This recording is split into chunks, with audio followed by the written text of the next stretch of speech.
வேதாகமத்தில் பல மனிதர்கள் இதை வல்லமையுள்ள கர்த்தருடைய தீர்க்கதரிசிகள் இதை செய்ததை நாம் பார்க்கிறோம். மோசே செங்கடல் முன்னால நின்ன பொழுது இஸ்ரவேல் ஜனங்கள் எல்லாம் சொல்றாங்க, ஐயோ சாகரக்கா நாங்க வந்தோம். மோசே சொல்றாரு, பயப்படாத, இன்னைக்கு கர்த்தர் பண்றதை நீங்க பாப்பீங்க, அவருடைய ரட்சிப்பை இன்னைக்கு பாப்பீங்க. இன்னைக்கு காண்கிற எகிப்தியன நீங்க ஒருபோதும் காண மாட்டீங்க. யாத்திராகமம் 14வது அதிகாரம் 13வது 14வது வசனம். மோசே ஜனங்களை நோக்கி சொல்றாரு, பயப்படாதிருங்கள். இன்னைக்கு நான் உங்களை பார்த்து சொல்றேன், பயப்படாதிருங்கள். முதல்ல ஒரு கிறிஸ்தவன் நெஞ்சை நிமித்திட்டு நிற்கணும். ஏன்?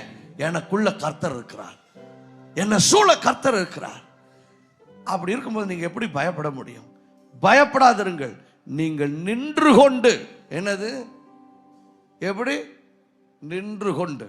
இன்னைக்கு நிறைய பேருக்கு காலெல்லாம் ஆடி ஏற்கனவே கவிழ்ந்து கிடக்கிறாங்க. அவர் சொல்றாரு, நீங்கள் நின்று கொண்டு இன்றைக்கு கர்த்தர் உங்களுக்கு செய்யும் ரட்சிப்பை பாருங்கள்.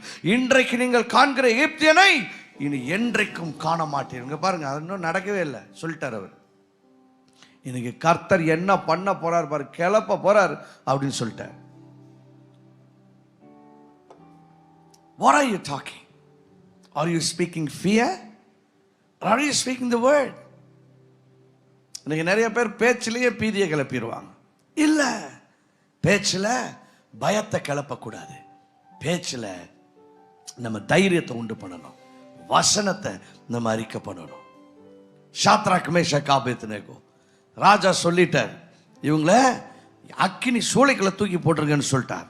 யாருக்கும் அவங்க யாருன்னு தெரியல அப்படின்னு சொன்னா, நேபுகாத் நேச்சாருங்கிற ராஜா யாரும் ஒரு மியூசிக் வாசிக்கும் போது எல்லாரும் அவர் ஒரு பொற்சிலையை செஞ்சுட்டு அதுக்கு முன்னால தலை வணங்கணுங்கிறார்.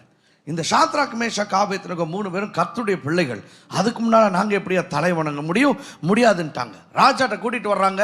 என்ன செய்ய மாட்டேன்னு சொன்னீங்களாமா? ஆமா சார், எங்களால் செய்ய முடியாது, நாங்கள் கர்த்தருடைய பிள்ளைகள், கர்த்தருக்கு முன்னால் மட்டும்தான் தலை வணங்குவோம், இதுக்கு முன்னால் நாங்கள் வணங்க முடியாது. ராஜாவுக்கு பயங்கர கோபம் வந்துருச்சு. அக்கினி சூளையில போய் தூக்கி போடுங்க. போடுறதுக்கு முன்னால 7 மடங்கு அதிகம், நார்மலை விட 7 மடங்கு அதிகமாக சூளையை வேகமா அதை எரிய விட்டு அதுக்கப்புறம் தூக்கி வீசுங்கன்றார். இவங்க என்ன தெரியுமா சொல்றாங்க போகும்போது? சார், நீங்க உள்ள தூக்கி போட்டாலும் பரவாயில்ல, எங்கள் தேவன் எங்களை தப்புவிக்க வல்லவராயிருக்கிறார். தானியேல் 3:17 என்ன சொல்றாங்க? சார், நார்மல் ஃபயர்ல சார் 7 தடவை இல்லை சார், 70 மடங்கு எரிகிற அக்கினிக்குள்ள போட்டாலும் எங்க ஆண்டவர் உள்ள இருந்து எங்களை தப்பு வைப்பார்னு. Praise the Lord. கையை தட்டுங்க. ஹல்லேலூயா. what a faith confession that is. என்ன ஒரு அருமையான அறிக்கை பாருங்க.